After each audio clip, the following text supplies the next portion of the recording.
Good evening. It is Monday evening. That means it is time for the Monday Night Euro review show on the Anglo-Italian pod. As always, my name is Rory, and I'm joined by my very good friends. Going to start with Adam and... There we go. Ben, how you doing, guys? How is everyone? I'm all good, man. How you doing?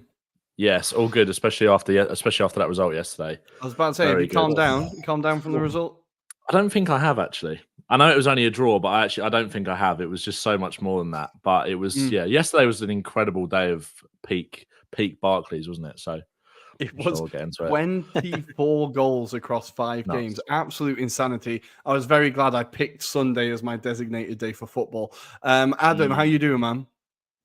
I'm very well, thank you. A bit of a calmer weekend, it has to be said. I think Wycombe Wanderers are starting to piss me off, so I'm going to permanently kind of have that in the distance at the moment, whilst we need kind to of talk deal about with the goalkeeper. issues.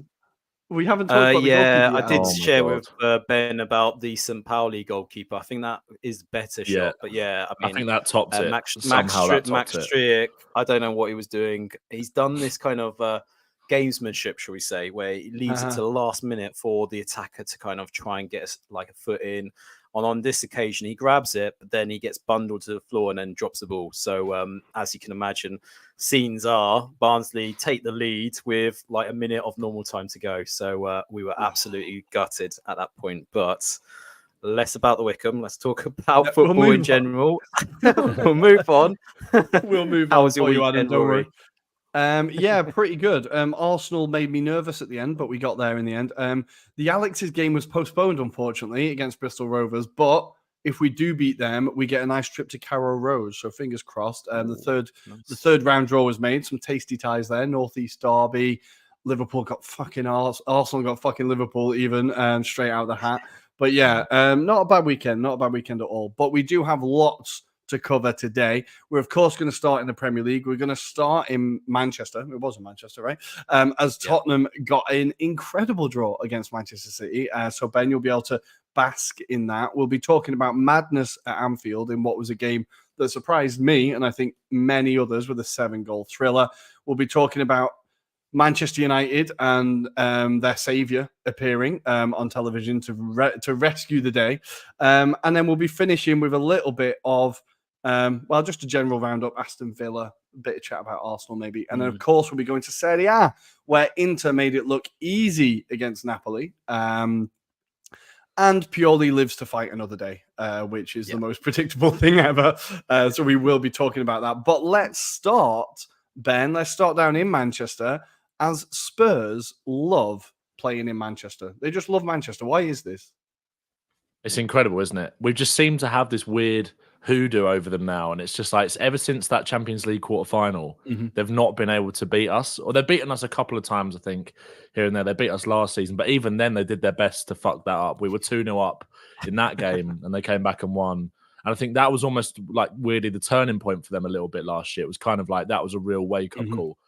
But this year, again, it was just like this game, it just always delivers. Year in, year out, there's some form of drama. There's always something happening. It's never a dull game, whoever comes out on top. And again, it was us who kind of got the upper hand, really. And it was a crazy, crazy game. And I kind of weirdly felt a little bit optimistic going into the game, just partly because of that insanely bizarre record that we have against them, this weird hoodoo that we have over them, but also just like that confidence from Ange Postecoglou to kind of like go balls to the wall and say, this is what we're going to do, even though it makes you nervous in the sense that it could have gone the other way and it easily could have in that game. But as a fan, I think it just gives you that little bit of kind of the shot in the arm you need before those big games, because it was kind of a free hit for us, really. We didn't really have anything to lose. The only thing that we could have potentially lost was a little bit of dignity if we got beat 4, 5, 6. And, you know, that didn't happen. And it was, especially second half, I thought it was an incredible performance. And I think we'll look back on that result and performance really at the end of the season and say that was really, we've kind of had moments in games in this kind of difficult run where we've looked back at that. We thought we would look back on it and think that's really where Ange kind of, you know, put his mark on the team, even in kind of those difficult moments. But I think that game will do that as a whole. It's just like we'll look back at that at the end of the season. I think it was a really kind of proud result to look at. But yeah, City will be kicking themselves again. It's just like, and I think that was almost where I'm sure we'll come on to the Simon Hooper advantage. We will talk about it. Yeah. Incredible. But I mean, I think that was kind of where obviously you saw Haaland at the end. And I think, yes, obviously there was a lot of frustration born out of that decision, but I think part of it was kind of exemplified even more by the fact that he missed 2 or 3 really good chances in the first half to kind of kill us off, because there was a 20-minute period, 30-minute period really kind of before half time where we, you know, they could have put us to the sword and they didn't.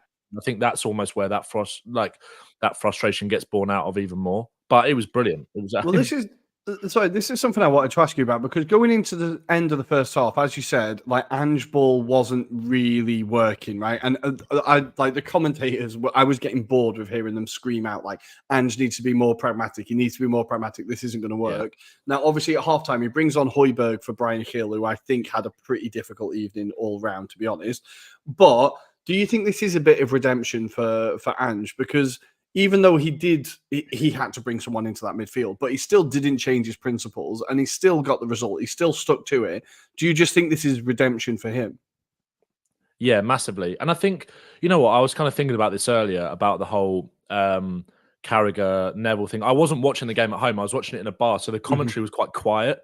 So there was people you could sort of see on social media, and like it was sort of flying around in like some of the Spurs like WhatsApp groups I'm in about what they were saying, but we couldn't really pick it up that much. It was only kind of when I watched the game back and then saw some bits this morning that you could really hear what they were getting into. And I found it really funny that there was one, I can't remember whether we were 2-1 down at this point or not, or maybe it was still 1-1, where there was a move out from the back that we put together, starting from Vicario, that led to Bryan Gil being on the counter-attack, where Jamie Carragher move was like Tottenham, you know, they need to get it, like they can't be afraid to just hoof it or get rid of it. And then we play this lovely move straight through the heart of Man City, and he's like, well, that was great football, actually. It was just like, it was so that was poetically beautiful. It was incredible. So comedically timed. And you know what? I like Jamie Carragher. And I think that I get why him and Neville were saying it, because, you know, they've kind of come from that old school, like, you know, the defenders as well. I think they've been in those situations in those games where they're under that pressure in Manchester derbies or Merseyside derbies or whatever it is, where the other team's getting on top of you and kind of, you know, you have to resort to clearing your lines. But it did get quite boring, and it was just like it was so evident that Postecoglou wasn't going to, you know, he obviously did change it, like you mentioned, by bringing Højbjerg on, but it wasn't a reflection of a change in principle. It was just a tweak in kind of shape. And, you know, you mentioned Bryan Gil. It's like for all of Bryan Gil's kind of endeavour, which will get, you know, the Tottenham's endeavour will score them an extra 10, 15 goals this season, because you have to be brave and to do that. But also that endeavour with a player like Bryan Gil, sometimes with that physicality, can only really get you so far. And he obviously really struggled. And he was up against Kyle Walker, to be fair. Like there was one bit where Spurs were on the counter-attack and it was a really good opportunity. And it was just like, it was like a man against a boy, wasn't it? He just brushed him aside and caught up with him. And it was just like, I feel for Gil, because I think there's a real talent in there, but it was definitely the right change to make, because that was I've not once wavered about Ange whatsoever. I mean, you guys know I've been incredibly positive about him from the start, but like there was periods in that first half where it was just getting a little bit like you're watching kind of it through your eyes at one point. It was just like, or like through your fingers, sorry, like almost like behind the sofa, because it was just like, this could get ugly. But I think I said it to my mates in the group chat. It was like, there is some fair criticism of Ange going on here in commentary, but what is he supposed to do? Yeah. But then again, he pulled that substitution out of it at half time, and Højbjerg's one of those players that splits the fan base quite a lot. I think people see him as this sort of industrious player that, works hard and shows pride for the badge, but hasn't really got the quality. But I think he really struggled in that first 5-10 minutes when he came on. I think he misplaced the ball like 3 times, and I think that led to Bernardo Silva having that shot where Vicario tipped it over the bar, which was a really good save. And there was a couple of other times where he just looked sloppy. But after that, he was brilliant in that second half. He just knitted everything together really well, was positive, and it was a brilliant change because it just allowed Tottenham to have a little bit more shape. And I think it allowed the players that then affected the game massively in the second half to thrive a little bit more, with Kulusevski and Lo Celso obviously getting those 2 goals. So I think it was, like you said, I think it was a real... And you could sort of see it in Ange's celebrations a little bit. He didn't go too crazy when the goals went in. It was almost just like he's got that confidence in himself. It's like, we've not nicked a result here. It's just like, this is what we set out to do, and I've done it. And it was just that kind of little fist pump to himself, was just kind of that almost nod of self-assuredness about him, of just like, no, this is what I wanted to do. I've came here. Obviously I wanted to win, but I've done it. We've not lost. We've come back twice in the game and showed resolve, which, we've not seen, anywhere near anything like that in the last year or so at Spurs. So yeah, so proud of that team again. And I think like Dejan Kulusevski is just a player that I just think like is so underappreciated in this team. I don't necessarily think by the Spurs fan base. I think like by maybe people outside of it, because people see him as like, he's a bit slow, like he's a bit one-footed. It's like his work rate and desire is absolutely faultless, and you can never for him to score that goal yesterday. Yeah, it came off of his shoulder and it wasn't the cleanest of headers, but like to do that in the last minute of the game, to show up in those moments, because I always say it, like Ange always, because of like the high intensity, high pressing football that he likes to play, we obviously have to make a lot of changes in the game. And it's always the attackers like Son and Johnson or Richarlison, whoever starts, will usually end up coming off about 15-10 minutes to go. Kulusevski plays 90 minutes week in, week out for Spurs. I think he's averaged 90 minutes across the whole season. He's only been substituted a couple of times. And he just got that endeavour and that quality. And I absolutely love him. I was so pleased for him when he scored that goal. Yeah, well, he's a player that was really good for Parma. He obviously struggled at Juve a little bit, but all attacking players struggle at Juve. And it's good to see him actually doing really well. But there was one last question I wanted to ask you about Spurs as well, was, do you think now that Ange is the right manager for another reason, of the fact that like Lo Celso and players like that, it didn't work and they got lost, right? But now Lo Celso is having to be played because of injuries, because whatever else. But you've also got a manager that's able to coach them, has the patience to improve them. And maybe some of these players that we thought might be on the scrap heap might be able to come back in. Like, I don't know how many Spurs fans expected Bryan Gil to get starts this season, or Lo Celso, right?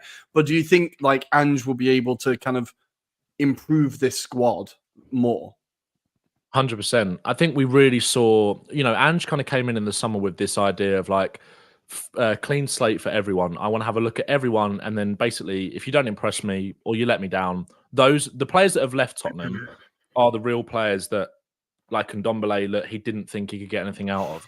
And people will talk about the likes of Eric Dyer and say, why is he still here? But Eric Dyer has obviously shown him something. Yes, you can say about his contract situation, it's easier for him to stay and all that. But, Lo Celso was a player that he quite openly talked about in pre-season and was like, he's going to get chances during the season. He's impressed me. I've always liked a player like him. And I think it was such a strange one with Lo Celso, because he is always, again, a bit like someone like Højbjerg, has always split the fan base. I remember there was a real period, almost like a honeymoon period, that Lo Celso had in those kind of few months before lockdown, when Mourinho was the manager, and he was our best player. He was just like, who is this guy that we've signed? It's just like, he had everything. He's got that tenacity. He's kind of got that, like, not sound too much like Graham Souness, but he's got that kind of typical South American sort of like fighting kind of instinct in him. Like, I think I said it, I can't remember if I said it on here last week or somewhere else, where I feel like he's been constantly like misprofiled at Spurs since he's been here. I think when we bought him in, he came in at a time where Eriksen was on the way out, and we kind of needed that number 10. And I think a lot of people expected him to be that. And obviously he's popped up with 2 goals in 2 games now and shown real quality for both goals in kind of almost Eriksen or Maddison-esque finishes, really. So I'm really pleased with him. I think he showed yesterday. Again, I think he struggled a little bit in the first half. I thought Basuma really struggled as well to kind of get a grip of that midfield. Yeah. And I don't think that helped Lo Celso. And I think Højbjerg coming on allowed Lo Celso to have a bit more of a platform and a bit more freedom in that second half. And he just did everything really well and took that goal brilliantly. But I think you're right. I think, there's still players that we haven't seen anything of under Postecoglou yet. Someone like Ryan Sessegnon, who seems to be a bit of a forgotten man at Tottenham. I know he struggled so much with injuries, but it kind of makes you think, well, if Postecoglou could get a tune out of some of these players who arguably maybe didn't even want to be there. There was rumours about Lo Celso. He was unhappy at Tottenham, not just because of the game time. Like, he wasn't. There were even rumours coming out, I think, last summer that he wasn't particularly well liked within the dressing room either, and all that kind of stuff. It was just a bit. There was almost like this. There was always this cloud over Lo Celso, but you can kind of see it, like in his body language and stuff when he's playing now, and all of the stuff that's kind of come out of his camp, even since the start of the season where he wasn't getting minutes. Maddison was playing, and Lo Celso, I think he struggled to get up to speed a little bit at the start, had a couple of injuries maybe here and there. That's one of the other problems with Lo Celso, is that he's always kind of struggled with injury. But his kind of attitude has completely changed. I was really pleased for him. Like, he took that goal with such quality. It was a great hit. It was genuinely a really, really great hit. But we do need to talk about City. And Adam, I'm going to go across to you for City. We said it on the last show. Man City are get-atable. It feels like there's a chink in the armour. I love seeing City angry. I love seeing their players pissed off. They were in such a commanding position in the second half. I feel like Tottenham, like, they did play really well second half, but I felt like City got a bit lazy. But because they were in such control, why do you think this year they seem to be letting this stuff slip? Is it just 3 titles in a row, the treble? Is it that simple, or is there something a bit missing from the squad? Because they seemingly have everything. I think there will be naturally that hangover from that kind of treble season anyway, because I was saying to actually a friend, those teams that have had or achieved trebles or big achievements as a club, they tend to struggle the following season to follow it up and be consistent. And I think what was interesting about this match was how they were very reliant on Doku to be kind of the outlet for. So a lot of the time they were trying to get the ball as much as they could to Doku to do the attacking kind of outputs for Man City. And I think what's been quite common across the last few games for Man City is they just haven't been as clinical as they would normally be. And when you look at, say, for example, the first goal as well, where Son obviously takes it fantastically, whilst the goal kind of screams off Ederson, I do feel like Gvardiol again is being exposed at that left-hand side. And I'm surprised that Pep has kind of stuck to his kind of assurances and still wants him to be kind of that kind of marauding left-sided centre-back. But I just don't think it's working. I think he's much more comfortable in the centre rather than being on that left-hand side. So it'll be interesting. I think that's a Pep thing that he needs to grapple with personally. But I think it's just those chances. If they'd taken those chances in the first half, as Ben kind of alluded to, they probably would have lost 4-5-1 potentially. But as it is, they gave Spurs an outlet. They kind of made sure that they were still within a chance of winning or getting into the game itself at times.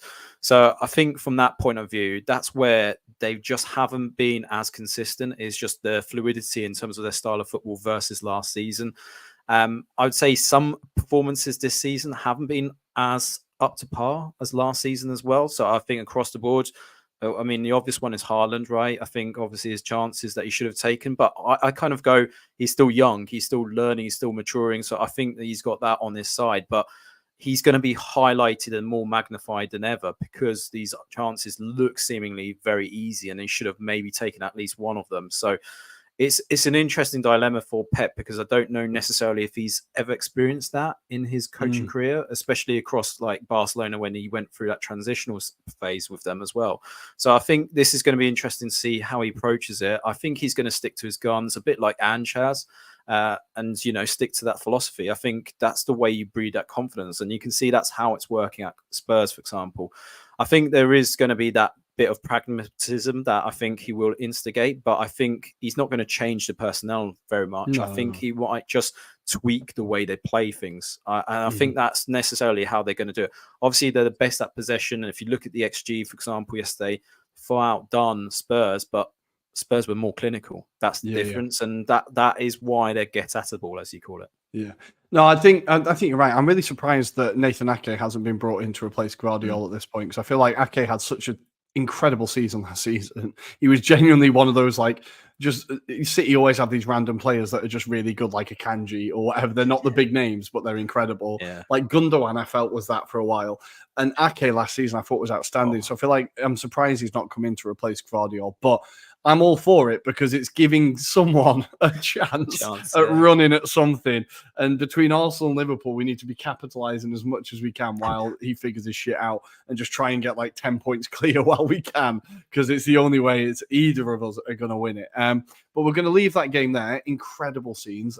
Really, really enjoyed that. Lovely way to end a goal-mad Sunday, 24 goals in 5 games. And we're going to look at Trent Alexander-Arnold at the double at Anfield, technically at the double. I think the first one was cruelly taken off him as an own goal to Leno now, I think, but it was an incredible free kick.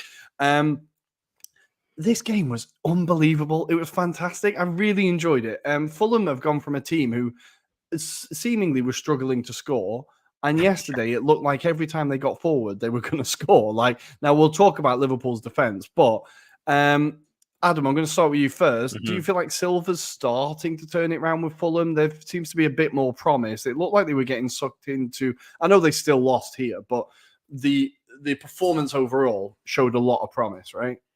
I think there's something in between that answer, right? So I think they are definitely improving. One of the things they did was, I think they're a bit more kind of reviewing their opponents a lot more to understand where the opportunities are, especially Anthony Robinson on that left-hand flank seemed to expose that kind of gap that obviously Trent left. But this is the thing, they seem to be also much more clinical in the final third, which was something that I think they've struggled for the majority of the season. If you look at the game against Wolves, they looked quite, on it, I would say. They looked like they were going to take the game to their opponents, and I feel like they've just followed it up. Granted, they've lost this game in the fashion that they've done it as well. I suppose, look, the wonder goals in that respect. So any other time, and if you look at the record of Liverpool, I was looking at this earlier, they've got the best home record. So that's a fortress. Anfield, we know it can be quite intimidating, but that is a fortress. They've not lost there, and it's been wins. It's been all purely wins there. So it's going to be very difficult for teams to go there and get a result, I would say. Even if it's a point, that is an achievement in itself. It's unlucky that Fulham pull off that performance and still don't come home with any points. I still think they'll reinforce because, I don't know what's happening with Paulinho, but it feels like that is going to be an eventual move for someone, whether that happens in this window or another. But I think they're going to climb up the table now, because I think there's a few clubs that we'll probably mention later in the pod that are starting to slip now. And I think that's where they're going to make that momentum. I think the interesting match will be, I think it's Wednesday night, where they take on Nottingham Forest. And that's the game we'll probably talk about later, Rory. But that could be a massive game for both sides in terms of the way their trajectory goes, because, as we'll allude to, Nottingham Forest not in a great place. But Fulham need to win those kind of games to really push themselves up as well. So, yeah, I was really impressed with him. I think there's one player, not just because he's ex-Arsenal, but he did really, really impress me. And I thought he was fantastic while he was at Everton as well. But Alex Iwobi in this game, I never saw him as this number 8 midfielder. I didn't see him as a number 8. And he's just the way, like, Fulham were really good the entire game at just getting that switch across field and just catching Liverpool out of position.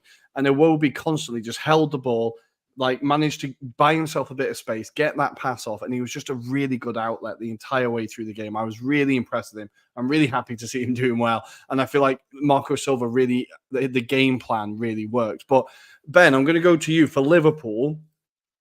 This reminded me of Arsenal last year, getting emotional wins at the last minute, like pulling it out of the bag, but lots of issues. I feel like their defense, every time a cross came into the box, they looked pretty shaky, despite the fact they've got the second best defense in the league. Right? Do you think there's an issue there somewhere with Liverpool? Right, Fulham were able to pinpoint a weakness.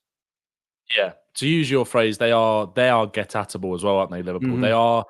There is kind of a bit of a blind spot. I think it's crazy I feel like there's been a lot of kind of misleading stats in the Premier League this season. I think that is one of them about Liverpool's defense, because I think there's been games even where they haven't necessarily conceded two or three goals where they might have either kept a clean sheet or conceded one, for example, that they have been suspect. And I think obviously it didn't help on Sunday that they had no Allison as well, who Yes, it made a commands that big box. difference. Yeah, and we saw Kelleher was at fault for probably at least one of the goals, maybe two as well. Like, it was just, and you feel for him. He's being chucked in. It's not, it wasn't a massive game for Liverpool, but it ended up being a massive one because of Man City dropping points and obviously having to keep up with Arsenal. But it does make you think that when, I know they kind of got away with it a little bit at City as well. Although I thought they played well at City and I thought their game plan worked to a T. Again, a bit like Spurs at the Etihad, it could have been so different. So I think there've been games where they've kind of got away with it. And yesterday looked like one of those games where they weren't. And then again, that individual quality that they do have, they've got match winners all across the pitch. And Trent is one of those players that just kind of exemplifies that. But Liverpool, there is a weakness there. And there's always been, ever since Van Dijk came back from that injury, they've not looked the same at the back. And it's not all down to him. I just don't think they've had that necessarily like togetherness, even as a unit. I mean, even the year they went toe-to-toe with City again for the title after lockdown, when Van Dijk was back, they still gave teams chances. And Man City do it as well. Like, you look at Leipzig in the week, obviously Spurs put 3 past City. Like, those teams, because of the kind of football that they play, kind of makes me more worried about Arsenal, because although Arsenal don't necessarily look to have the same fluidity going forward this year, they look far more solid at the back. And I think what people always say, it's defences that win you titles, isn't it? And I think that could be Liverpool's undoing. But on the other hand, I think what Liverpool have got, I think exactly like you said, it kind of feels a little bit like Arsenal last year, where they're having these moments in games where it almost just makes them feel inevitable. And Liverpool have always had that at Anfield. Like, they've always, it was only really, I think that lockdown season where they lost remarkable, like, it was like 5 home games in a row or something, wasn't it? It was like kind of unprecedented for them. That might not be the right number, but it was definitely a lot. It was more than they'd kind of ever had. But I think when you've got the individual quality of someone like Trent Alexander-Arnold, even when, someone like Salah's maybe having like a bit of an off day, or like the attack doesn't seem to be quite as, potent as it has been in recent weeks. They still score 4 goals and still won the game. But I was really impressed with Fulham as well. And I think they are clicking. And I do think it's kind of almost reflective of the fact that, or maybe the other way around, that the table's starting to take shape now, I think, in the Premier League. And I think Fulham, over the last couple of weeks, I know they were a bit lucky against Wolves to get that with the, decisions in that game, but, they are starting to find the answers. But I think the thing that makes Liverpool so dangerous is that, I've kind of said this from the start of the season, they've got answers all over the pitch when it comes to scoring goals. And Trent just exemplifies that. I think so. I didn't realise that first goal got taken off of him. That's it's really harsh. It's really always so harsh when it like hits the bar and then hits the keeper, and like it's always really unlucky. But that second goal to pop up in that moment, they just equalised. That was a quality goal from Endo as well. But that's kind of gone under the radar. Unbelievable! Unbelievable. When he came on, Endo, he looked amazing. I think loads of Liverpool fans are slowly starting to be like, this guy needs to be starting, because he looked incredible when he came on. But I've just got to say, for that Trent Alexander-Arnold goal, it feels like a long time since I've just seen a player throwing their arms out, going mental. It gave me massive. Do you remember the Steven Gerrard goal against Olympiacos? Like, beauty. It gave me the massive vibes of that incredible hit. In the Predators as well. It was so like Stevie G, wasn't it? It was just like absolutely beautiful. But and I think Klopp there, one thing that another edge that they kind of have over Arsenal, or an edge they have over Arsenal, is that they've got Klopp as manager. They've been there, they've done it. They've got that experience of like, look, we can do this again. And I think you kind of see him. We've said it before. This is Klopp 2.0 at Liverpool now. This is the team that he wanted. They're looking for that one piece. I think they're still in midfield. They need a little bit more solidity and a centre back at some point, but they're getting really close to what he wants. And it was an incredible game from them. Unlucky for Fulham, but Liverpool, what a game. I really, really enjoyed that. We're going to move on to the next game because I'm aware of time, and we're going to go to Eddie somehow finds a squad and gets a 1-0 win against Manchester United. We haven't really talked about it on the pod because we don't really like to give Newcastle props, but Eddie Howe he's performing miracles with the fact they've got 13 players out injured, I think it is at this point. Nick Pope has now gone off injured as well because, what's one more? But somehow they are still keeping this form going. They've still got 3 wins in their last 5. Okay, Manchester United are shite, and we'll get onto that. But Adam, he's doing an incredible job, right? And Newcastle, this was a 1-0 battering. Like, this should have been so much more. should have definitely been more. And I think that's, again, that kind of telltale sign of that philosophy that is embedded into the players. I mean, it's one thing that they've got certain players that might not have the skill range of the others that are currently injured, but he's built in that kind of determination, that grit, and the fact that you've got young players like Millie coming into the fold as well, and just going to plan, going to articulate what he wants to achieve on the pitch, and he's dominating the midfield. And I think it's, yeah, as you said, they battered them. They absolutely battered Man United, and I think it would have been really unlucky if they'd gone away with a point, right? If Man United walks out of there with a point. And I'm glad that goal was disallowed in a sense, because there's many reasons why, but I think that, you know, raises a lot more questions about Man United and Ten Hag. Obviously, in terms of what happens next now, it's going to be interesting, because also Man United had a longer rest period compared to Newcastle as well. So that plays a huge part in terms of the way this game also played out. And yeah, it's just the attitude of certain players for Man United really did stink on the night. I think the fact that Man United were penned in for the majority of the game in their half tells you all you need to know. And Ten Hag didn't seem to even do much on the sidelines. He was quite happy with his flat cap, and he just sat there doing nothing. So it's so bizarre. I mean, but we have to give props also to Gordon, Rory, because again, I need to step back on. I thought he had gone for so much money, and Newcastle had been like mugged in the broad daylight. And I thought, this guy is just pace, nothing else. He's just living off the fact that he can do 100 meters. But Ben, he's making a massive shout for the Euro squad, right? Like, if he keeps up this form for the season, because he's now, I think he got Player of the Month, right? Or maybe it was Newcastle's Player of the Month. But yeah, he's been incredible. Scored in a lot of games at home in a row. I don't have the number to my head, but it's been impressive, right?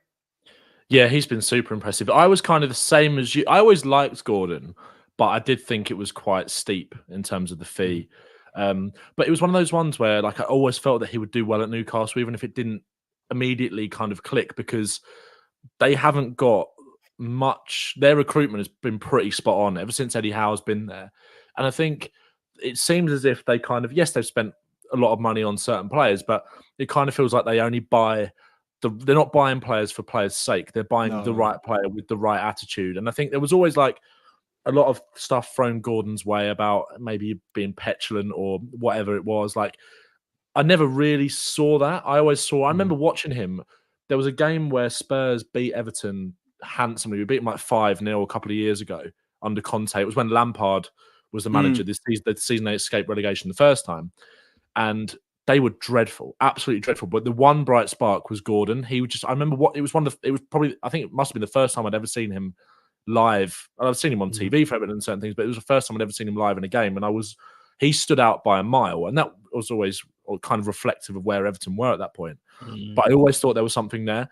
In terms of the Euros, definitely. If he carries on playing like this, bearing in mind, you know, we've been clamouring for Raheem Sterling to get back in. There's probably not a better informed winger in the country than Anthony Gordon right now. And he's just got, like, I think what I really like about him is that, like, you kind of alluded to it about, you maybe thought that he was all just pace. And that was kind of one of the things that I thought about him. But I think he's become so much more refined in the last few months. It's just like, he's so composed in front of goal. I know that was a fairly simple chance to tuck away, but he's always arriving in those positions. Those are the goals that he's been scoring for Newcastle, just being in the right area at the back post. You know, and like you saw him, he gave Wan-Bissaka a torrid time a lot down that. He's just got such a sharp. He's quick anyway, but he's just like a bit like Doku. He's kind of got that just explosive burst where he'll just like slow you down, stop you as a fullback, and then just go past you. Like, he's got that, and I really like him. But for Man United, it's just like, I was looking at it earlier. Ten Hag's record against, I think it's the current top 9 in the Premier League. He's not 1-1, and the only point that he got was against Spurs last season. Of course it was. Even in that game, it was when Ryan Mason was the manager, and they were 2-0 up at half time. And it was like, we'd just come off the back of that 6-1 battering at Newcastle, like heads down all over the place, and we came back and got a point. But other than that, they've lost every single game, and it's just like, I was looking at some of the stats, and Newcastle had like 60% possession. They obviously had the majority of the chances. Like, Nick Pope, you know, obviously felt massively sorry for him with that injury, but he didn't really have anything to do. No. Like that was the one save he had to make. That's why it was an injury. Exactly. He actually had to move. The guy was frozen. It was but they there's no like I was looking at like how on FOTMob you can see like the momentum bar of the game. Yeah. United, it's like you look at it and Newcastle had 60% possession. Like it wasn't, they didn't have all of the ball, even though it's quite a significant margin in the Premier League. But you just looked at it and it was like Newcastle controlled the game throughout the whole game. And it was like that game should have been done and dusted by half time. And it's like that's the thing with Man United is that they can't go, especially away from home against top teams, even against like you saw they made a meal of beating Fulham a few weeks ago. They were lucky in that game. Like they just don't have that ability whatsoever to go and control big games. And I think they're just not up to it. And there's obviously been a lot of talk about, are the players on board? It's that kind of classic Man United. Same again. It's getting boring. It's like Groundhog Day, isn't it? I think Gary Neville tweeted that. It's just like it happens every sort of 6 months, no matter the manager.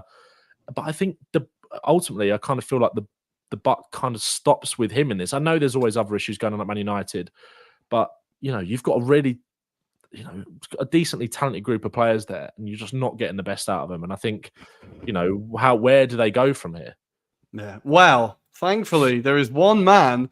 That's a beautiful segue. Thankfully, there is one man who's got all the solutions to their problems, but we need to go through the keys hole.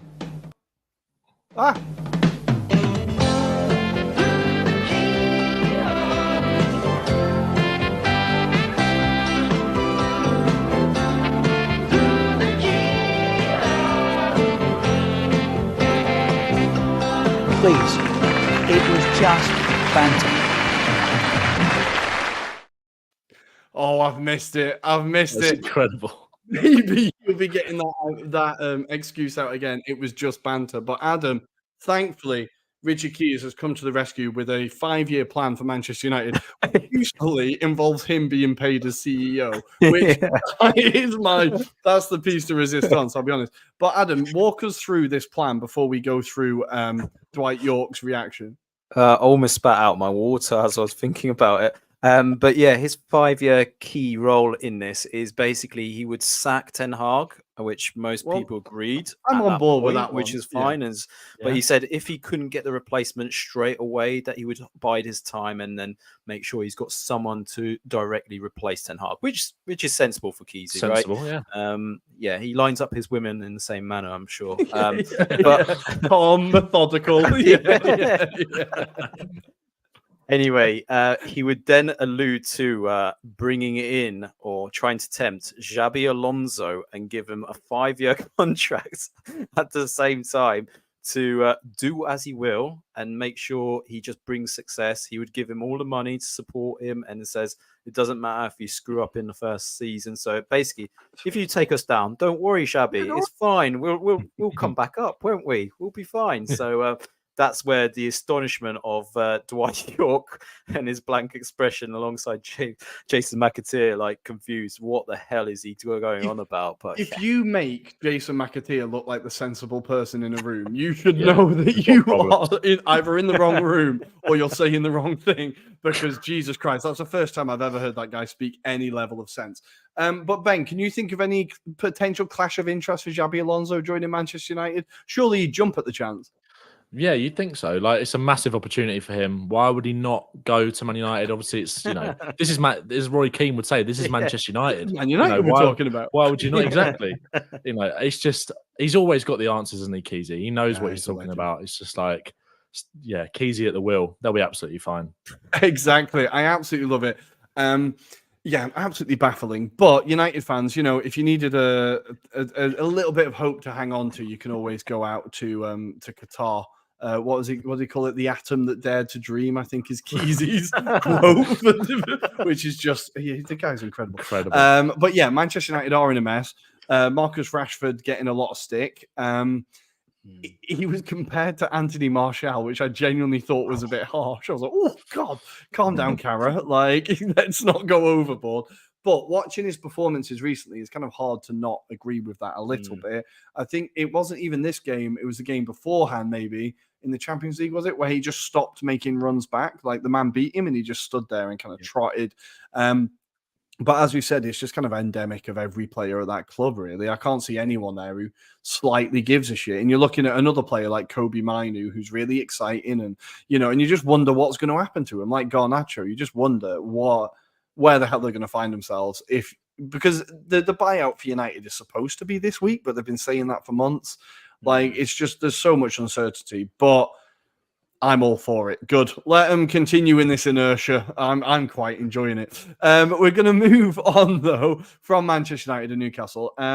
Adam, which game did we say we were going to do next? I can't remember. General roundup. I think general roundup, but the one game I wanted to call out was obviously Nottingham Forest versus Everton. Everton getting their win here on board. And then, as you rightly just brought up on the screen, is Steve Cooper in trouble? Because I was looking at this and it's 11 games where they've only won 2. And it is quite, drastic, I would say. If you look at the next few fixtures, they are kind of games that are winnable in that respect. But there is that kind of feeling that Steve Cooper, if he doesn't get a result on Wednesday night against Fulham, then he will be moved on. I suppose that raises that kind of question of what do you expect Nottingham Forest to do? And do we think Steve Cooper's doing a good job? And I think that's the balance here that we have to achieve, because in that first season, he had to bring in a hell of a lot of players, maybe not necessarily his style of players, and somehow grind out results with those blend of players. And you can see in the summer how many he actually had to move on. But I was also looking at this perception that Nottingham Forest are good at home, which is where a lot of their record in terms of staying up in this league is being held up by. But they've only won 2 games out of the 7. So again, they're not necessarily that solid at home. They've lost 3, I think it's the last 3 at home as well. One of them including that Brighton result, which they lost when they were in winning position as well. So I think there's a lot of question marks about the way they're playing at the moment. I think Steve Cooper is a good manager. I think maybe it's just a question of, does he just need a lucky break at the moment? But yeah, I'll put that question to you guys as well to debate. Oh, I feel like Forest were unlucky in this game. I know, like, their chairman at Forest is particularly trigger happy. Like, he's a bit mad. So I know that, like, because it was last season, they came very, very close to firing Cooper. All the journalists had basically been told that he'd been fired.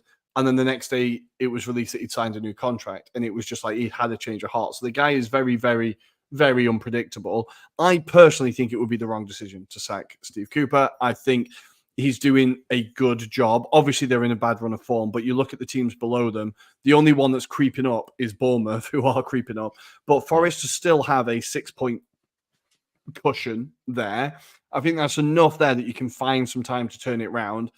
With the teams not sacking their managers, we've just had 3 international breaks. You've had your chance to sack managers, running into this hectic Christmas schedule now, which is about to go mad with a new manager. I just think it's going to make it a lot more difficult for yourself. You might get that initial bounce, but I think, for me, I think it would be the wrong decision. What do you think, Ben? I'd like Cooper.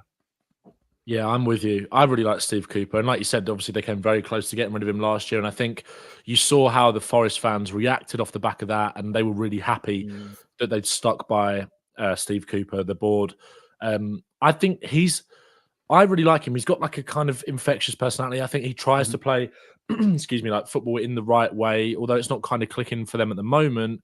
They've had a difficult run of fixtures. They played a lot of the teams around them. And, they have, it's funny that the results they have picked up have been beating Villa at home and then beating Chelsea away. And obviously they beat Chelsea away at the start of the season when, Chelsea hadn't quite figured things out. And I'm still not sure they have, but it was quite 2, standout results. It's not like they beat a couple of teams and around them, but that's where they've kind of struggled. And obviously they were unlucky on Saturday night. It was one real moment of quality from Everton that kind of took the game away with Dwight McNeil. And, obviously they were quite unlucky in the Brighton game a few weeks ago as well. That could have kind of gone their way. But it's really tricky. And I know you mentioned they've got Fulham this week in the week. And you're kind of coming into that period now, like you said, where your chance to sack your manager's gone. I know Sheffield United sacked Paul Heckingbottom today, but they're in a vastly worse situation. And that just didn't show any signs of getting better at all. Whereas Steve Cooper, you always feel like he just needs one game to turn it around. And that's kind of exactly what happened last year. And you see, and you mentioned it about Nottingham Forest's home form. They did, when it mattered last season, in the kind of second half of the season, they did really make the City Ground a bit of a fortress, and they picked up a lot of really important results. And a lot of that was to kind of do with the general feel-good factor that Steve Cooper has kind of brought about at Forest. You know, they're a great club. They've got a great fan base. They will always get behind the manager and the players. And that's the thing with Forest. It's not for the want of trying. Like, you've seen plenty of teams that are in a similar situation to them where players don't look like they're putting in enough effort or you know, whatever. Like, it doesn't feel like that at all. It's just like, I thought that their recruitment in the summer was better. I thought they kind of figured out the balance of the squad. They went maybe a little bit too heavy last year, but obviously it ultimately worked, and they had a lot of players to replace that were already on loan, etc. I thought their recruitment was a little bit more refined this year. I thought someone like Sangare coming in was a really good, great buy, and he is a great player. And I think that just shows that, like, I think it will happen for Forest. I think they'll be fine, and I don't think, obviously, when you look at it on paper, it doesn't look good for Cooper. But this is kind of the same situation they were in last year. So I think he should be afforded the time to try and figure it out. If they're still in this position when it comes to March, like you mentioned, they've got a 6-point buffer now over Bournemouth, who, although they didn't win yesterday, they came very close to beating Villa. And they've kind of been on the charge over the last few weeks, despite a really rocky start that Iraola had, where they couldn't buy a win. It just shows that sometimes all it takes is one result. And I think with Bournemouth and Forest, and we mentioned Fulham as well, like, although Fulham put in some poor performances, there with those kind of 3 teams, and with Everton as well, really, I know I've kind of been plunged back into it, but with those kind of 4 teams, there was always and Wolves as well, you could kind of lump into it. There was always like green shoots there, but with Sheffield United, there just hasn't been that at all. So I think they should stick with Cooper, and I think it will figure things out. And I think if we're still having the same conversation in 2 or 3 months' time, then obviously it becomes a little bit more difficult. But I think for now, like, it's the guy that fans want in charge. And I kind of had a look, like, on Twitter on Saturday and Sunday, just to kind of have a look at what the sentiment was amongst the fan base, and it's not changed. Like, the support for him hasn't really wavered. So I think he is the guy, and I think he's a good manager with a good football philosophy, and I think he deserves kind of the chance to turn it around, really. Well, not even turn it around, just like him kind of put them back on the right path. Yeah. Well, fingers crossed for him, because I do think he's a really exciting young English coach, and I hope he gets a fair crack at the whip, but I wouldn't be betting on that chairman I wouldn't be betting on any of his decisions. But elsewhere in the Premier League, super quickly before we go to Italy, Brentford beat Luton 3-1. Brentford putting a bit of a run of form together. Arsenal made it nervy. We were incredible first half, just could not hit the post, hit the crossbar, hit the post again, but did manage to get a 2-1 win. I really like Mateus Cunha. What a player he is.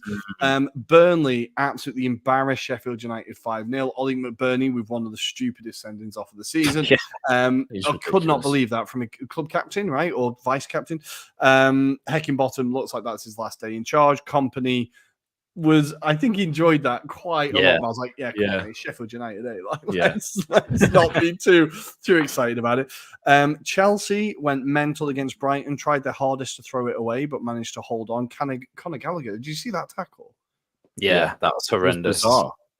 I didn't really see him as that kind of player, but that was a wild tackle. There's no question whatsoever about that being a red card. Mohamed Kudus scoring again for West Ham, but Edouard with a great finish to equal there. West Ham and Palace both a bit uninspiring at the moment. And then, as we talked about, Bournemouth very, very nearly beat Aston Villa. Dominic Solanke scoring again, quietly having a very good season there.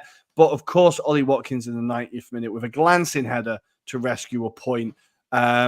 Lots and lots of goals across the Premier League weekend. It was fantastic. We're going to leave that there before we preview midweek at the end of the show, hopefully, because the games are coming thick and fast now. But we need to jump over to Serie A, and there's only one place to start. It was Sunday evening. They always treat us on Sunday evenings. They always save the best games for last, as Inter send a message to the rest of the league. 3-0 at the reigning champion stadium. 3-0 definitely makes it look a little bit more comfortable, but Inter was so clinical that Napoli, by the end of it, it was pretty humiliating. Adam, how did you see this game? Yeah, I mean, as you alluded to, Napoli actually did perform quite well in this match. And, you know, Inter were kind of on the back foot for a lot of it in the first half. They were kind of reserved, didn't do too much. They kind of sat back to absorb what I think was probably anticipated, if we should say that, because I think Kvaratskhelia with his runs as well in particular was always going to be a threat. Obviously, Osimhen being back as well was going to be a huge kind of target man focus as well. So given the depleted nature of the backline for Inter, that was something that they obviously read the room quite well, I think. And I think they just controlled the game tempo as well, because that was the interesting bit, especially in the midfield. Napoli were missing Zielinski because of that injury midweek against Real Madrid. But they still had good kind of moments in the game, and they were very unlucky. Elmas, who's come into the folds because of Zielinski's injury, had a fantastic effort, which was tipped by Jan Sommer. So Jan Sommer, interesting stat about him as well. So that's 9 clean sheets. He's eclipsed what Onana achieved last season. Now, appreciate it's different circumstances, because if you remember, Rory, Inter were pretty poor last season for the majority of it, and there was some heroics from Onana at times, but that kind of shows you the contrasting seasons that Inter have had already. But yeah, going back to the game, Politano also hits the crossbar in the first half. My God. I know. If that goes in, then the game dynamic definitely shifts. But Çalhanoğlu, as we spoke about on our WhatsApp group, what a hit. Incredibly clinical. And I was looking at this. I think he is one of the, outside of Jude Bellingham, one of the most goal kind of offensive central midfielders that I could see inside the top 5 leagues across Europe. So I think that kind of shows you the quality that Çalhanoğlu has kind of raised those kind of levels this season. We know what a good player he was, Rory, from last season, but that was epic. And I was trying to think. I could go on. I was trying to think if there's a player that's gone from a rival team to another team and become such an icon, because the Inter fans absolutely love him, and he's come up in such key moments fairly consistently. Now, usually with penalties or free kicks, but he's starting to say, as you said, he's starting to add those open play goals. He absolutely ran that midfield. Ben, are you starting to, you can see the light with Çalhanoğlu, right? It's incredible. Yeah. Again, he was one of those players that always there was always so much hype around him when he was a little bit younger, maybe at Leverkusen in Germany, before he kind of came over to Italy. And it was like, it felt like he never really backed that up. He always had something special in his locker, whether it was a goal from outside the box or a free kick. There was always kind of the promise of that quality there, but he never really delivered. But now, he's been one of the best midfielders in Europe this season. I don't think, we've seen some incredible goals over the last couple of weeks, especially. It feels like the best goals of the season in Europe have kind of been crammed in to this 2-week period. But I don't think you might see a better goal in Garnacho or maybe even McAllister yesterday, but I don't think you'll see a better strike of a ball than that this season. That was so clean. I always think that it wasn't even really, it was kind of a half volley, but that on the up, just keep it down. That is the most satisfying kind of goal. And he hit it so hard. And it was just incredible goal. But yeah, Napoli had their chances in the first half. They looked a little bit more like themselves. And I watched the game in a week in the Champions League, and they looked a little bit more like themselves then. And they were just undone by kind of the quality of Bellingham and that Real Madrid team. And, that's no real disgrace to go there and get beat like that. And it was kind of a bit like the home game where they played against Madrid as well, when they were kind of on that poor run in the league. But these performances in the Champions League kind of made you question why they've been quite uninspiring. And, Inter kind of struggled to deal with them in the first sort of half an hour of the game. But then they wrestled kind of back a little bit of the grip of the game. And I loved the Barella goal as well. That just arriving late in the box like that, and to have that composure. Beautiful. Even though Napoli their midfield maybe had a bit of the upper hand in the first half, I think with those 2 goals, what I loved about all 3 goals actually, it's kind of it's one of those things where it's kind of that intangible thing of when you look back at the end of the season, those 3 goals are goals of champions, I think. Because they look so simple. The first goal was a quality strike, and then the second one, Barella just showing that composure of one of the best midfielders in Europe, and then the Thuram goal as well, just a really well-worked move. There was nothing, I guess, lucky or fluky about any of them, and it was just real, quality. And like you said, they were just clinical, and that is the sign of a really good team. And I think in terms of the Champions League, I've been saying this for a while now. Obviously, there was a reason why they got to the final last year, and maybe they won't go that far again, but I think they'll cause I think there's some fan bases that are looking at it for the round of 16 thinking, look at some of the teams we could get.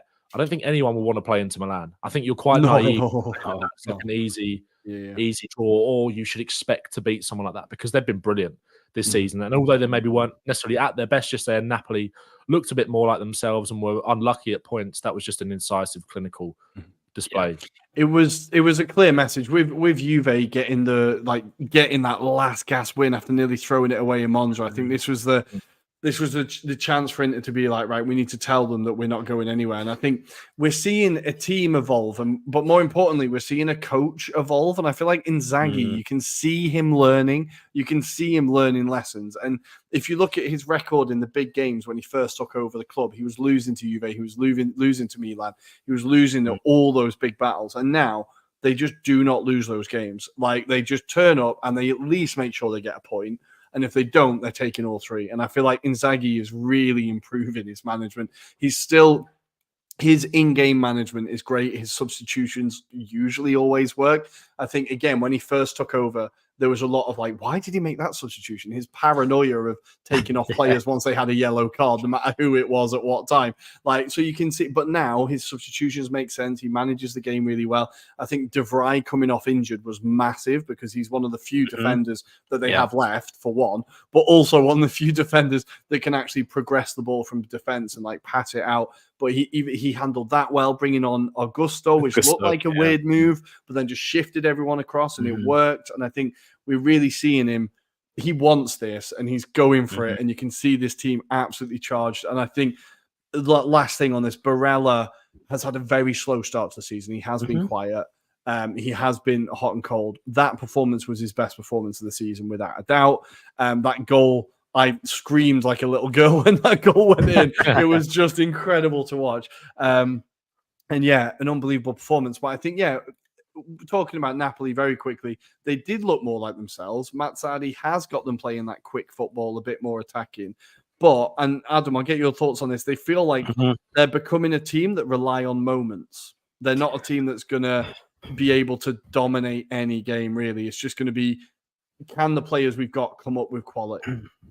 Yeah, and it's interesting that Politano came out to the press during the week and said that they didn't perform for Rudy Garcia, like to indicate almost like the players had given up, which was probably very evident to everyone else. We could tell. But I think there's also an element of, there's a lot of the players at the moment that are thinking about their careers right now, whether they want to stay at Napoli. And obviously there's rumors about Zielinski moving on. Osimhen's been obviously very much on the cusp for a number of weeks, whether he'll be going in January, fingers crossed, Rory, or maybe in the summer. But genuinely, I think there's a lot going on in Napoli. De Laurentiis isn't helping the situation either with his comments more recently. And I don't think necessarily this Mazzarri move is a great move. He's going to get kudos because of what he's done previously, but I don't think he's necessarily a long-term kind of project with Napoli. And I think what he had there, he just needed to keep the kind of just ticking over, don't piss people off, and De Laurentiis just ruined it. So it was beautifully kind of described as he had the Mona Lisa and then decided to stick something on top of it just to kind of make it his own. So I just think Napoli are at that moment in time where it was all there. The ingredients were there, but he just screwed it up, unfortunately. Yeah, it looks like that team's going to fall apart. As you said, Zielinski, of course, on a free, looks like he's going to be going to Inter because Inter do the best business on free transfers. He's apparently being chased by Roma as well, but I feel like he might go to it's Inter. More Inter. I don't know if you saw at the end of the match, he was going kind of covering his mouth when he was talking to Barella, and there was this deep conversation. Zielinski in that Inter midfield. Oh my days, that is that could be special. That's quite exciting. But yeah, De Laurentiis is doing his best to pull apart this team, isn't he? And I think Napoli fans are pretty pissed off. But as we said, this has been the toughest of tough starts for Mazzarri. He's not had a game to actually be like, let's try and Atalanta away, Real Madrid away, and then Inter at home, and they've got Juventus. That is a pretty rough start. So I feel like we need to give him a little bit of slack or cut him a little bit of slack. But not 3-0 makes it look pretty bad. But we're going to leave that there, and we're going to go for Juve against Monza. Classic Juve. It looks like they've thrown it away, but somehow they managed to grab the win. And Gatti, of all people, we've given him a bit of props this year. Another massive moment for the big man as he gets the winner. Juve scored 2 goals. Ben, how surprised are you? I couldn't believe it. I mean, it's one of those things we've said it before, but like you come to expect that kind of like pragmatic, almost approach from Juve, and it's like it's one of those, especially for Monza to equalise in the 90th minute and then to go again and get the winner.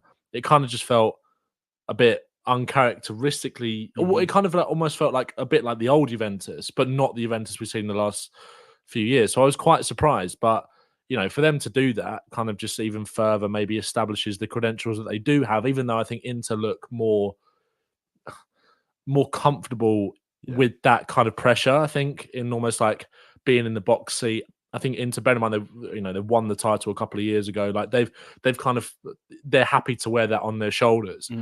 But I think Juve kind of look like the team that are almost like, you always see it in title races, even when at this early stage of the season, you always see the leader of the pack that just kind of feels comfortable with that pressure, but Juve are constantly making up the ground. I kind of feel like you'll see that pattern through the rest of the season, but I think eventually there'll be games where they won't necessarily get away with it like they did maybe in Monza and left it that late. If you're doing that, it kind of maybe raises more questions than answers. But again, like another really positive result for them, and they're right on Inter's tails. It is intense. They've got literally the same 4 wins in the last 5, and the only points they've dropped are against each other. It is like they are going blow for blow, and Juve do feel a little bit inevitable at this point. They're just constantly on the horizon. They're just there. But a great win for them. Monza, as we know, is not an easy place to go. Monza's home record is very, very good. And once they got that late equaliser, it did look like they were going to throw it away, but Juve did rescue it at the end. But we're going to move on, and we're going to go for Adam. Just when we thought he was out, he's back in. Pioli manages to pull it out the fire. Now, Ben, you're kind of new to this podcast, but what you'll realize is no matter what we say, the opposite happens, right? It's the Anglo-Italian curse. It's just we've got a knack. It's a natural talent. We said pile on Frosinone getting a win here, and Milan won 3-1 because of course they did. Adam, was it convincing? Do you think this is enough, or it's just a game they should be winning? Oh, you're on mute. Sorry about that. I was going between this game and the Newcastle game, so because it was kind of bit poor in bits, it has to be said. It wasn't the most entertaining game. The one highlight I will pull out for this game, fantastic kind of through ball by Mike Maignan to Pulisic for the second goal. And the way Pulisic takes that goal was absolutely incredible. Just the quality on it. If you want to kind of see a sexy version of Route 1 football, that was it. That was so beautiful because he kind of grabs the ball, he touches it delightfully, pushes it onto his right foot, and then chips the goalkeeper. It was delightful. Definitely recommend people, if they haven't seen that goal, please review it on YouTube. It was delightful to watch. But another man that we kind of curse is Jovic, and look, Jovic scores. He scores on this occasion. Course he does. He was good. He was good. And Tomori had a fantastic game, as he ever does for Milan at the moment, scoring from a corner. So, quite convincing in the end, it has to be said, against Frosinone. Frosinone, a bit disappointing on the night, it has to be said, I think, Rory. So, unfortunately, we didn't see that performance of Frosinone from the previous weeks, where they've looked really threatening with Sule as well in particular, but not on this occasion, that's fair to say. It wasn't to be, but Pioli manages to live for another week. I feel like, you know how rival fans are glad when United pick up a 1-0 win because it means Ten Hag stays in the job. I feel like people feel the same way about Pioli. Loads of Inter fans are like, yes, that'll give him another couple of weeks. As long as he's in the job, he's not they're not troubling anyone. But 3 points to 3 points. And we need to move on to, even though we're doing this super quickly, Roma are sneaking up on people. Adam, tell us about their form. They are now in 4th place and nobody is talking about it. Yeah, I'm going to try and pull up the stat in question, but essentially, Roma find themselves 3rd in the form guidebooks at the moment, where they are just behind the likes of Inter and Juventus. They've got something like 26 points out of the last 11 games. We joked about, obviously, Jose's comments about away from home, they're missing Nonna's cooking, right? And clearly on this occasion, they didn't need it. They really, I suppose they had the fair share of the chances against Sassuolo. Sassuolo take the lead. It was for Berardi's kind of misplaced shot, goes to Enrique and he taps in. But then from then onwards, it just felt like it was Roma coming on to them. And inevitably, they scored through a penalty through Dybala. And then Christensen, that right back that was at Leeds, doing nothing for the majority Remember of the him? season. Yeah. He comes out with a bit of a banger. I know it's deflected, but for his standards, I would say, yeah, fantastic. But yeah, Lukaku again has endless opportunities and misses. So there's a common theme there. So surprise, surprise. But yeah, like I say, they're doing incredibly well here, Rory. They are absolutely dominant. And I was struggling to find this stat while we're speaking. No, I was just... I couldn't tell you they are third in the form good books. Anyway. Exactly. They are third behind Inter and Juve. And it's kind of come from nowhere, hasn't it? It's come from absolutely nowhere. We do have to say Sassuolo definitely gave him a hand by Bolocca. I'm not sure. Yeah. He got sent off in the 63rd minute. I'm going to go for Bolocca. Why not? He got sent off in the 63rd minute, which helped. But Sassuolo are just the most unpredictable team. And we're going to finish with 2 draws. Now, no, stick with us. The first one, I watched this, Lecce versus Bologna, 100th minute equalizer from Lecce. It really, and a beautiful free kick from Lico Janis for Bologna. Really, just the keeper was stood at one end. You know, they just stick it directly in the opposite corner. There's just no way you can get it. Really beautiful hit. But Lecce refused to die. In the 100th minute, got a penalty. The goalkeeper won the penalty. That was it. Falcone in the box got fouled. Unbelievable. Penalty. And Lecce got the equaliser. It was absolutely incredible game. I really do enjoy watching Lecce as I'm making sure the missus can't hear me. Exactly. She'll be very angry. And we do need to finish with Adam. It's their best draw of the year. Yes, it was. Udinese 3, Verona 3. They've treated us to some fantastic draws, but this is the best of the lot. This was the best one ever. I think their fans will be gutted that they didn't get all 3 points, but they'll have to stick with another point, Rory, here. Some fantastic goals by Lorenzo Luca, who they brought in from Ajax.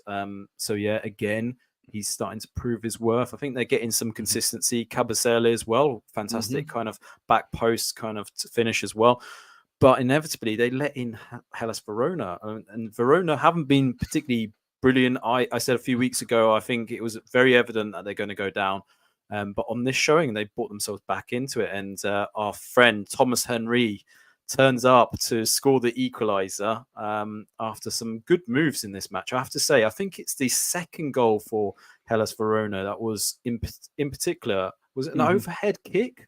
Yes, it was an overhead kick again. So definitely go out and watch that one because that one was incredible. Just the finish and technique on that was just out of this world. And Gog, that's what it was. Yeah, he was playing against me in Falta Calcio this week. I was fuming when I saw that go in. So where's that come from? Yeah, absolutely unbelievable. What a hit. But yeah, Verona before this had scored 9 goals all season. Like Udinese allowing them to get 3 is a bit mad. But that now puts Udinese on 1 win, 4 losses, and 9 draws. I think I'm going to have to look at what the record is in the Serie A season because they are going for it. They're still only 2 points above the relegation zone. So they genuinely need to start turning these draws into wins at some point. The squad has so much quality and it feels like I didn't think they'd be missing Beto this much because he's not being used at Everton. It feels like a disaster move all over that one. Yeah. But they're missing him. Obviously, Samardzic, his head was turned heavily in the summer. He's not having as big an impact. But there's still so much talent in that squad. I hope they do manage to stay up because it's a great like finishing school and a great place for like young talents to come through. And then finally, Fiorentina 3, Salernitana 0. Just as Italiano needed a lifeline, Salernitana rocked up, fresh from beating Lazio, and willingly got battered. But Bonaventura, of course, scoring again. Beltran with a penalty, and Sotil getting a goal and assist. Good to see him really good coming back into form. And that is all of the Serie A action. I think Torino are currently beating Atalanta 2-0. 2-0, yeah. Sanabria scored, and I started Scamacca ahead of him. That's very annoying. God damn it. Adam, do you want to take us through Premier League action midweek, and we can preview some games? Yeah, bear with me. I'll need to bring that up because I wasn't expecting that little caveat Sorry, I there. just So threw that bear with grenade at me. you. I But apologise. yeah, I do apologise. Keep you on your So I'm toes. going to be a bit slow, yes, with this bringing it up. So just bear with. So tomorrow we have got Wolves taking on Burnley and Luton Town versus Arsenal. Then if we move into Wednesday's game, we've got Brighton taking on Brentford. Crystal Palace taking on Bournemouth, Fulham taking on Nottingham Forest, Sheffield United versus Liverpool, Aston Villa versus Man City. That could be the big game. And then we've also got Man United versus Chelsea to see who could be less sensible than the other, I suppose. And then Thursday, we've got Everton versus Newcastle and Spurs taking on West Ham. What a weekend. Beautiful. Ben, any games you're looking forward to there beyond Tottenham West Ham? Yeah, I mean, Villa City is kind of the standout one, isn't it? Mm-hmm.